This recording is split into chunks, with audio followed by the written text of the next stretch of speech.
BFM Business, BFM Crypto, les pros. Guillaume Sommerer. C'est votre part hebdomadaire d'avenir pour faire de vous, oui, les témoins du monde qui se construit, des contemporains du futur. Bienvenue à tous, vos pros des cryptos, c'est chaque vendredi à retrouver aussi tout au long du week-end sur la chaîne YouTube BFM Crypto. Nos NFT, rien qu'à nous, nos talents non fongibles, rien qu'à nous, sont présents. Ils répondent une nouvelle fois à l'appel de BFM Business. Thibaut Boutroux pour Meria, bonjour Thibaut. Et Claire Balva, elle est avec nous en plateau. Claire, salut Claire. Content de vous retrouver également, VP Stratégie pour Debloc. On est ravis de vous accompagner. On va parcourir ensemble l'ensemble de l'actu de cette semaine très riche, bien sûr, avec l'élection de Donald Trump. Mais d'abord, Xavier Fenot est avec nous parce que le Bitcoin est au firmament sur des plus hauts historiques, ce Bitcoin. Bonjour Xavier. Bonjour Guillaume. Associé chez Interactive Trading, c'est Noël avec un peu plus d'un mois d'avance là sur les cryptos.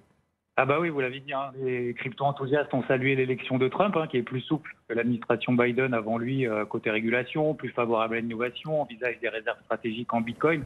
Bon, je pense que vous allez en parler en détail juste après. Et ça catalyse effectivement ce marché, comme je dis ici depuis des mois, mollasson en 2024. Alors sur le Bitcoin, c'est différent, plus fort, plus sûr, peut-être moins risqué aussi, en fait une sorte de point d'entrée tout au long de cette année sur le marché crypto. Lui n'a absolument jamais donné de signal de faiblesse, même à 50 000 $ il y a 2 mois, c'était pas bearish du tout, même après 8 mois de va-et-vient dans un range, la tendance long terme reste haussière et se poursuit finalement logiquement. Alors ce qui nous intéresse maintenant, c'est cette impulsion haussière sur des ATH, des nouveaux records historiques à 76 000 $, qui devra être maintenue ces prochains jours parce que c'est une zone, on l'a oublié peut-être, mais sur laquelle le Bitcoin a échoué à passer à 8 reprises cette année. Et vu que l'adage jamais 809 n'existe pas, on peut dire que cette fois-ci c'est la bonne. Donc aujourd'hui, on peut se projeter, oui, pourquoi pas, vers 85 000, voire même 100 000 $, ce qui est d'ailleurs le report du range dans lequel on a été sur le Bitcoin pendant 8 mois. Mais en fait, si vous voulez, pour moi, la priorité, c'est pas de savoir finalement jusqu'où on va aller et quel sera le point haut. Je laisse faire ça à ceux qui s'amusent à le deviner, mais c'est surtout finalement de tenir les 70 000 $ ces prochains jours et semaines, parce que c'est là-dessous que techniquement, on remettrait en cause cette impulsion haussière et cette tendance haussière à court terme. Et donc, on réintégrera encore ce range qu'on avait eu depuis le mois de mars, entre 75 000 et 55 000 $. Donc oui, c'est un catalyseur à court terme. Oui, c'est encourageant. Et oui, malgré les vents et marées, finalement, cette année, il faut rester enthousiaste. Et je pense ne pas céder quand même au FOMO en achetant tout et n'importe quoi. Parce que, que tout peut monter finalement en ligne droite à partir de maintenant. Tous ceux qui se sont risqués cette année n'ont peut-être pas profité ou au moins se sont fait très peur. Donc, au-dessus des 70 000 $, tout ira bien, d'autant plus que Bitcoin est la crypto qui a surperformé cette année, même s'il y en a quelques autres qui ont tenu le choc et repartent très vite. Je pense par exemple à Solana qui est pas loin de ses records historiques. Et Bitcoin finalement prouve encore une fois sa force avec de nouveaux records historiques cette semaine. Et l'Ether, alors du coup, l'Ether parvient à suivre, à prendre la roue du Bitcoin ou l'écart se creuse encore là, Xavier ? Oui, il y a du mieux. Il y a effectivement du mieux depuis quelques jours. Il était plus faible et délaissé quasiment toute l'année. Mais il n'avait pas non plus remis en question finalement sa tendance long terme haussière au-dessus des 2 000 $. On s'est fait peur à 2 200 $ plusieurs fois cette année. Maintenant, il titille les 3 000 $. C'est encourageant pour la suite. Pour lui, ce sera les 2 700 $ à défendre ces prochains jours pour rester dans cette belle impulsion qu'il a fait cette semaine. En 2 jours, il a pris 20%. Voilà, donc on continue dans cette dynamique positive globalement.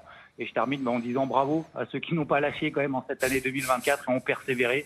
Mais on va quand même rester concentré. Xavier Fenot, Interactive Trading, merci beaucoup Xavier. C'est vrai qu'elle a été riche, cette incroyable semaine pour l'univers crypto et en général, au global, les marchés actions aussi, Wall Street, quelle semaine. Le Bitcoin donc a battu un nouveau record. Donald Trump lui offre ce record. Est-ce que tout est pro-crypto, dans le programme de Donald Trump ? On posera la question à nos pros des cryptos. On passera au crible chacune des promesses de Donald Trump et on regardera en face, on regardera dans les yeux les angles morts aussi de Donald Trump. Polymarket, on en parle beaucoup et depuis notamment cette campagne présidentielle américaine, Polymarket qui permet de faire des paris sur la blockchain. Polymarket pourrait bientôt se trouver interdit en France. C'est des informations de The Big Whale, on va voir ce que ça signifierait. Et puis les paiements en crypto, eux, avancent. Génico qui accélère une nouvelle solution de paiement via la plateforme crypto.com. On fêtera aussi dans ces pros des cryptos les 11 ans d'Ethereum, les 11 ans du white paper d'Ethereum. C'est votre machine à concentrer l'essentiel. On est ensemble pour 20 minutes essentielles forcément. BFM Business, BFM Crypto, les pros. Ils sont là, fidèles au poste pour une semaine assez exceptionnelle quand même. Claire Balva pour Debloc. Bonjour Claire. Bonjour. Thibaut Boutroux aussi est avec nous pour Meria. Bonjour Thibaut. Bonjour Guillaume. Ravi également de vous retrouver. Donc Bitcoin a battu un record cette semaine avec l'élection de Donald Trump. On a l'impression que Donald Trump, c'est un peu le divin enfant pour l'écosystème crypto. On a eu le Père Noël cette semaine. Je vous demanderai dans un instant si c'est bel et bien le Père Noël des cryptos qui a été élu à la tête des États-Unis. Mais sur Bitcoin, la hausse des cours, les records battus cette semaine, est-ce que vous pensez, Claire, qu'on est au début d'un vrai bull run ? Ça fait quand même plus d'un an qu'on nous prédit un bull run et que beaucoup de gens dans l'écosystème crypto attendent très fermement ce bull run. Donc, je ne vais pas me risquer à des prédictions, mais c'est vrai que quand on analyse un peu ce qui se passe, il y a plein de raisons qui peuvent laisser penser que cette fois, ça y est, on va partir pour une vraie hausse des cours. Alors, je vais en donner plusieurs. La première, c'est une raison temporelle, cyclique. On a passé le halving il y a désormais quelques mois. Donc, vous savez, cette division par deux de l'émission monétaire sur Bitcoin qui, historiquement, catalyse une hausse des cours tous les 4 ans. Donc, il y a déjà cet élément temporel qui est très fort. La deuxième raison, c'est qu'on a désormais les ETF Bitcoin Spot qui amènent quand même régulièrement du volume et qui permettent à des institutionnels d'acheter du Bitcoin en masse. Troisième raison, on a une baisse des taux qui arrive. On a la Fed qui a encore baissé ses taux cette semaine de 0,25%, qui va continuer à le faire.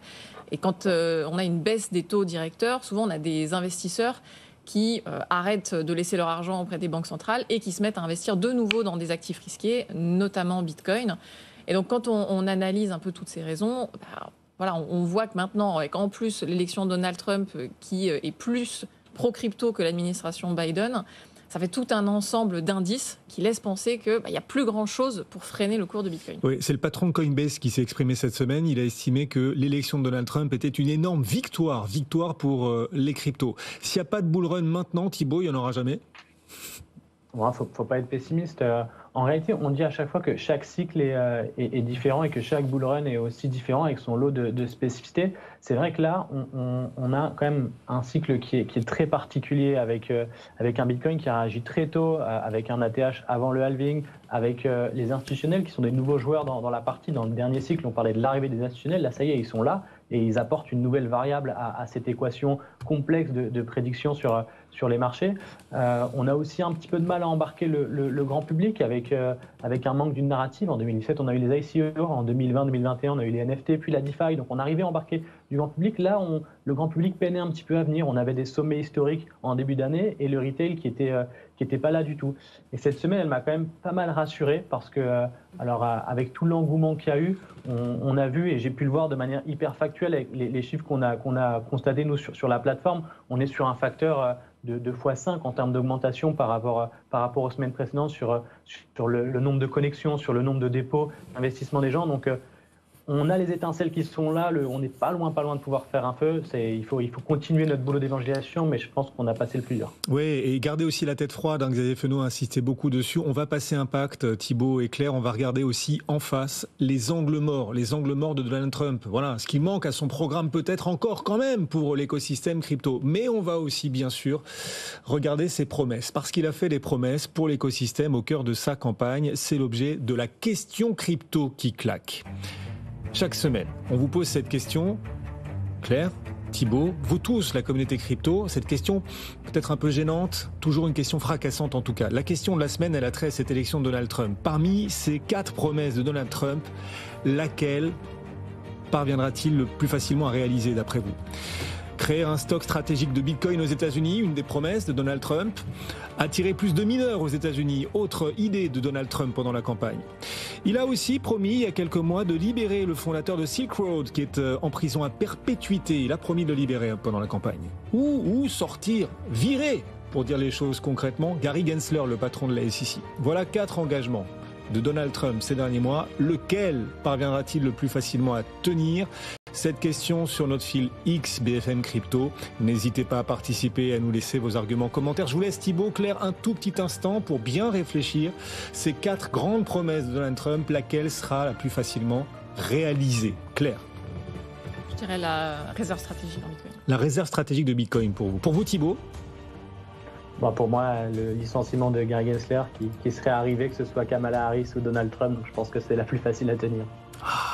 Nos 2 pros des cryptos divergent. C'est vrai, vous êtes tout le temps d'accord à chaque fois sur la question crypto. Vous vous mettez d'accord avant ou pas ? Là, cette fois, non. Vous avez 2 avis, 2 réponses divergentes et différentes. Pour vous, donc, Thibaut, c'est sur la réserve stratégique de Bitcoin que Donald Trump aura le moins de mal à tenir sa promesse. Pour moi, ça.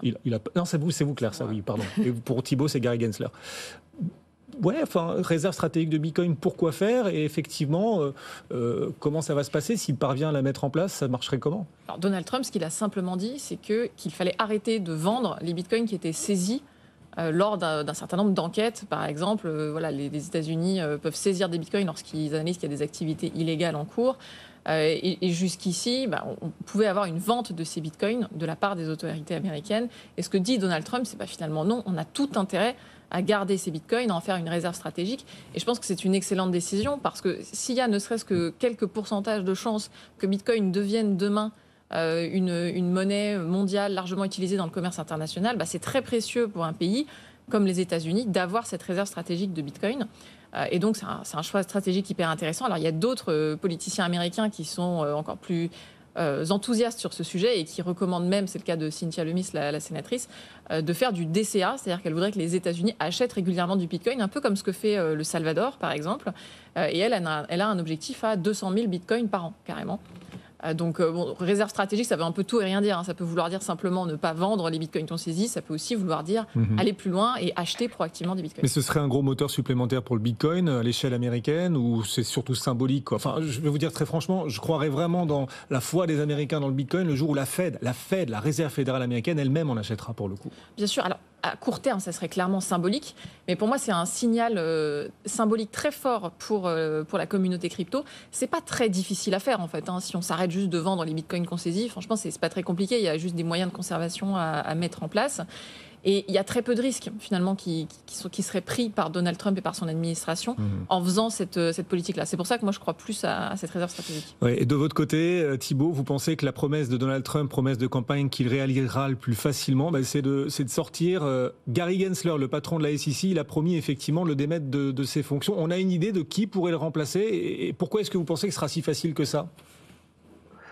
Il y a pas mal de monde sur la liste, c'est assez difficile. Alors, il y a le nom de Dan Gallagher qui a beaucoup circulé, qui est le directeur juridique de Robinhood, qui est déjà passé par la SEC dans le passé, qui est plutôt favorable à l'écosystème crypto. En tout cas, il avait critiqué la politique hostile de la SEC il y a quelques temps.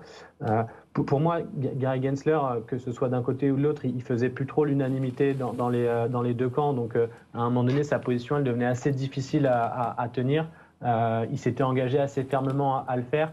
Les dernières sorties médiatiques de Gary Gensler, elles laissent aussi un peu entendre, en tout cas moi, de mon point de vue, que c'est pas quelqu'un qui a envie de s'éternaliser ici. Donc à mon avis, c'est quelque chose qui va être assez facile à faire. Alors la manière dont ça va se faire, dans quelle échelle de temps, ça c'est plus difficile à dire, mais je pense qu'on va avoir un renouvellement assez prochainement. Claire. Oui, c'est probable. Maintenant, il ne faut pas oublier que la SEC, c'est quand même une agence indépendante. Et donc, Donald Trump, comme n'importe quel président américain, ne peut pas décider comme ça, sans aucune raison, de virer le président de la SEC. Il faut qu'il y ait une cause juste, il faut qu'il puisse prouver qu'il y a une négligence, une incompétence. Voilà. Donc, il faut qu'il y ait une justification, alors qui peut se trouver ici, notamment vu la politique qui a été menée par la SEC sur les cryptos. Mais c'est de l'ordre de l'interprétation et donc il pourrait aussi y avoir une contestation de la SEC de l'autre côté en disant non, là vous êtes en train de virer notre président parce qu'il y a une raison politique et pas pour une raison d'incompétence. Donc c'est en fait pas si simple que ça. Le mandat de Gary Gensler, il est de 5 ans, il se termine en juin 2026. Donc on est à peu près certain qu'à partir de juin 2026, de toute façon, Donald Trump et son administration nommeront quelqu'un d'autre. Mais on peut pas avoir de garantie que Donald Trump, en arrivant en janvier, va virer très simplement Gary Gensler. Alors, pour vous, Thibault, c'est la promesse de virer Gary Gensler que Donald Trump parviendra le plus facilement à tenir. Pour vous, c'est la constitution d'une réserve stratégique de Bitcoin. C'est votre pari, Claire. On va regarder comment nos auditeurs et téléspectateurs, la communauté crypto, BFM Crypto a répondu. Eh bien, vous êtes une majorité à être d'accord plutôt avec Thibault. Voilà, 1-0. C'est Thibault qui gagne. Gary Gensler out. Vous êtes 44% à penser que Donald Trump va y parvenir. Et juste derrière, Claire, voilà, avec les stocks américains de Bitcoin, vous êtes 37% sur le fil X BFM Crypto à avoir voté pour cette hypothèse donc de la constitution d'un stock américain de Bitcoin. Ouais, n'hésitez pas à chaque fois à nous laisser aussi vos arguments en commentaire, on essaie de rebondir dessus avec nos pros des cryptos et puis de vous faire réagir, Claire et Thibault, vous faire réagir aux paris de la communauté. En matière de régulation justement, est-ce que Donald Trump s'est exprimé pendant sa campagne? Est-ce qu'il a fait des promesses sur une régulation des cryptos aux États-Unis, Thibault? En fait, il a fait pas mal de déclarations, mais il y a surtout une ligne de fond, et c'est là où je pense l'industrie va l'attendre un petit peu au tournant. C'était une expression qu'il a utilisée, c'était de dire qu'il voulait mettre un terme à la guerre contre l'écosystème crypto qui est menée par l'administration actuelle. Et c'est surtout ça en fait qui est attendu, c'est-à-dire que avant de mettre en place des mesures favorables à l'écosystème. Ce qu'attend l'industrie, c'est surtout que le dialogue soit réouvert, qu'on lui apporte de la clarté et qu'on lui permette de se développer. On passera dans un second temps à des mesures favorables pour pouvoir accélérer, mais c'est d'abord avoir cette clarification qui manque aujourd'hui au territoire américain, bien qu'ils arrivent quand même à développer un certain nombre de structures qui aujourd'hui rayonnent au niveau international. Mais c'est surtout sur ce sujet-là que l'écosystème va l'attendre. Et voilà, il a annoncé pas mal de choses à mettre en place. Il a aussi parlé d'un comité consultatif dédié au sujet crypto pour les sujets réglementaires. Donc voilà, c'est surtout rétablir le dialogue. On va l'attendre à ce niveau-là. Il y a beaucoup d'acteurs qui ont aussi participé au financement de sa campagne, donc on peut imaginer qu'il y a déjà des dialogues qui sont entendus. Maintenant, il a parlé aussi de faire des États-Unis la capitale blockchain et crypto du monde. Ça, c'est un discours souvent entendu. Moi, je me rappelle de la blockchain nation en France il y a encore quelques temps. Ça reste du discours politique. Maintenant, il va falloir voir dans les actions en concret comment ça se passe.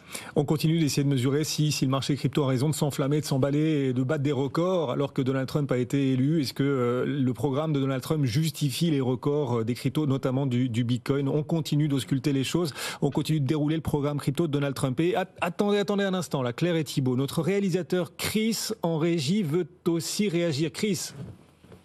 Ben, je vous entends dérouler son programme, mais en même temps, il n'est peut-être pas totalement favorable au crypto.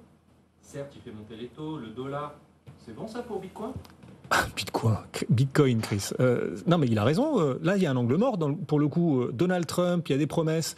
Sauf que son programme économique global risque de faire monter les taux américains. C'est un programme assez inflationniste. Si les taux américains montent, si le dollar monte, ça, ce ne sera pas favorable en l'occurrence au crypto et au Bitcoin, Claire.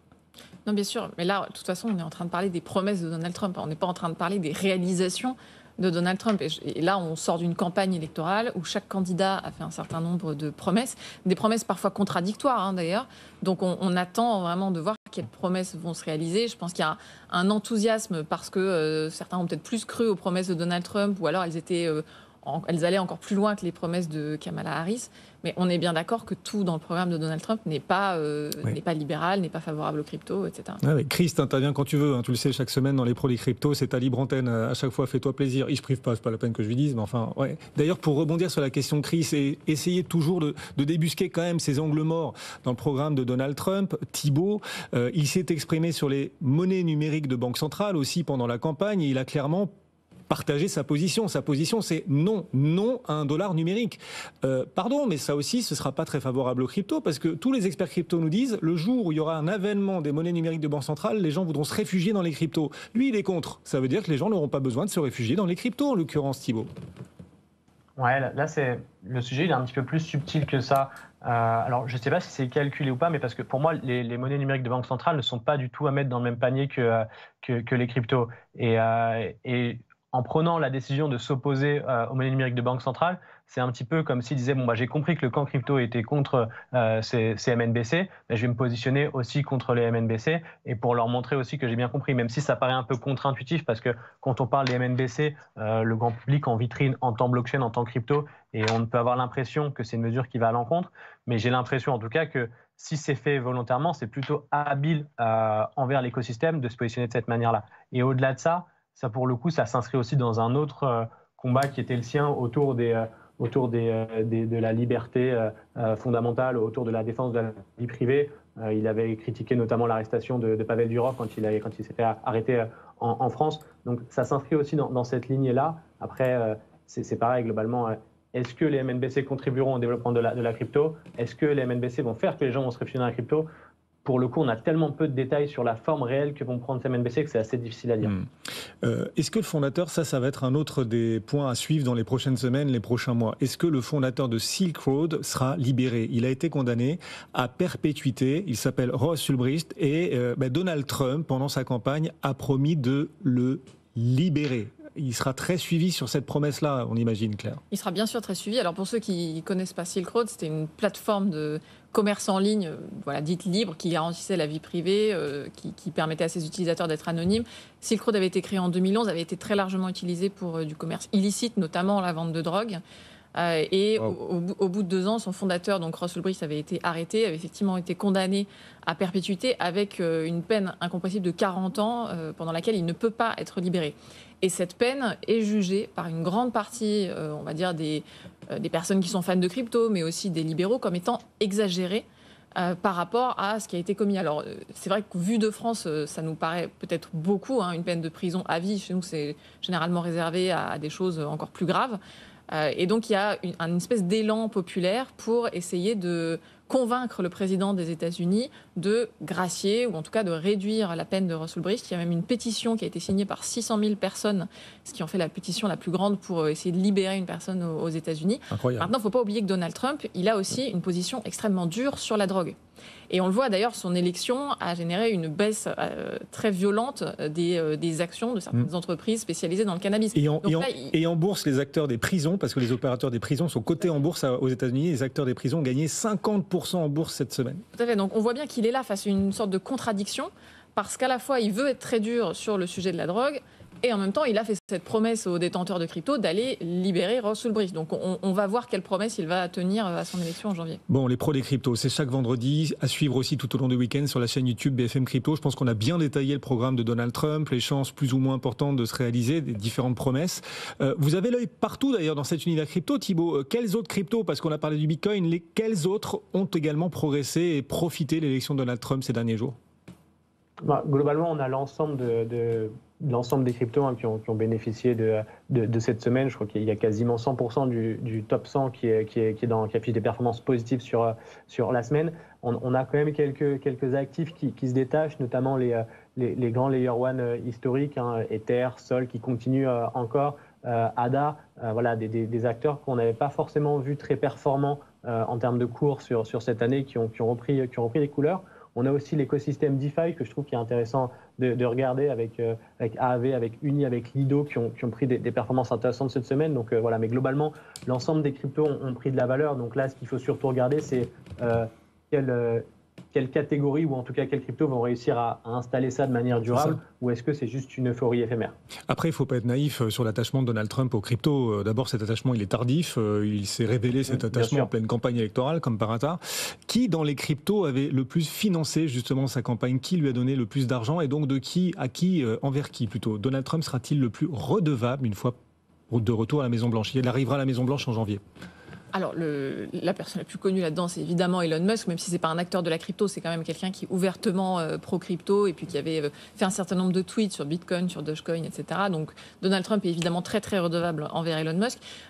Mais je pense aussi aux frères Winklevoss, par exemple, qui sont les fondateurs de la plateforme Gemini, qui avaient annoncé donner 2 millions de dollars. Alors, comme il y a des histoires de plafond, ils ont dû être remboursés d'une partie, mais ils avaient quand même fait un don assez conséquent pour la campagne de Donald Trump. Et puis, je pense aussi au fonds de capital risque Andreessen Horowitz, qui avait fait un don très conséquent, qui est un fonds qui est connu pour investir massivement dans le secteur crypto. Donc, effectivement, il y a pas mal de donateurs. Après, il y a sans doute aussi beaucoup de particuliers dont on ne connaît pas les noms, qui ont fait un certain nombre de dons à cette campagne. Il ne faut pas oublier que même s'il y a eu beaucoup de dons de la part du secteur crypto pour Donald Trump, il a eu beaucoup plus de difficultés à financer sa campagne que Kamala Harris, qui, elle, a bénéficié du financement de très nombreuses entreprises privées. Je pense particulièrement à Google et à des entreprises de la Silicon Valley, qui ne sont pas nécessairement des entreprises crypto, mais qui ont massivement financé sa campagne. Thibaut, il ne va pas diriger seul. Alors certes, le Congrès sera républicain. On attend encore le résultat définitif à la Chambre des représentants, mais les républicains sont bien partis pour l'emporter et au Sénat et à la Chambre des représentants. Mais est-ce que le Congrès est aussi pro-crypto que Donald Trump? Alors, en tout cas, ce qui va simplifier pas mal de choses, c'est le fait d'avoir effectivement un Congrès qui est républicain. On va avoir un alignement en termes des visions qui devrait pouvoir simplifier la discussion. Après, tu l'as justement souligné, l'ensemble du Congrès n'est pas forcément pro-crypto. Chez les démocrates et chez les républicains, il y a des pro-crypto, il y en a qui sont un petit peu plus sceptiques et il y en a qui sont aussi pas forcément éduqués sur le sujet. Donc maintenant, ça va être des discussions qui vont être longues. On parlait tout à l'heure de réouvrir le discours avec l'écosystème. On part quand même pas d'une feuille blanche, mais en tout cas, on part quand même un petit peu de loin. Donc forcément, c'est des décisions qui vont prendre du temps. Et avant de voir des actions concrètes, à mon avis, il va falloir quand même attendre un petit peu. Mais globalement, on semble avoir des dispositions plutôt favorables. Les paris pendant cette campagne électorale sur Polymarket avaient vu juste sur cette présidentielle. Il y avait de vrais paris très forts sur Donald Trump et il se trouve qu'il l'a emporté haut la main face à Kamala Harris. Les parieurs avaient vraiment vu juste. C'était sur Polymarket. Cachez ce thermomètre que je ne saurais voir. La France va, d'après les infos de The Big Whale, interdire cette plateforme Polymarket, Claire? Oui, ils ne seraient pas les seuls puisque les États-Unis ont déjà suspendu l'accès à Polymarket. Alors pourquoi? Polymarket, pour ceux qui ne connaîtraient pas, donc c'est une plateforme de marché prédictif. Donc vous pouvez parier sur globalement tout et n'importe quoi. C'est-à-dire est-ce que Donald Trump va être élu, qui va gagner la Coupe du Monde de foot, est-ce que Taylor Swift sera mariée l'an prochain, etc. Et donc ça attise forcément, ça prend beaucoup d'attention. En France, ça a fait beaucoup de bruit puisqu'il y a un parieur qui avait placé 30 millions de dollars sur la victoire de Donald Trump et qui en a gagné 50. Et donc forcément, ce sont des gros chiffres qui font que les médias en parlent beaucoup. Et en France, c'est l'ANJ, l'Autorité nationale des jeux, qui s'est beaucoup penchée sur cette plateforme, tout simplement parce que Polymarket n'a fait aucune déclaration à l'ANJ et que les paris, en France, comme dans beaucoup de pays, c'est un métier qui est régulé. Et donc, vous imaginez bien que les Betclic, Winamax, etc., quand ils voient débarquer Polymarket, qui fait tout ça de manière totalement dérégulée et qui amasse beaucoup d'argent, ils ne sont pas très contents non plus. Donc, on est face ici à une question comme on avait eu avec Sorare il y a quelques années, sur le statut de Polymarket. On rappelle quand même que même si c'est interdit, beaucoup de gens vont pouvoir et vont continuer à y accéder avec un VPN. Exactement, parce que c'est de la blockchain. Tout à fait. C'est Claire Balva pour De Bloc qui nous accompagnait, Thibaut Boutroux pour Meria. Il y avait beaucoup d'autres sujets dont on aurait aimé, adoré parler. Mais là, il y a une actualité effectivement en forme de raz-de-marée cette semaine pour l'écosystème crypto après ces nombreux records. Merci à tous les deux. Les pros, les cryptos retrouvés aussi tout au long du week-end sur notre chaîne YouTube BFM Crypto. Merci. BFM Business, BFM Crypto, les pros.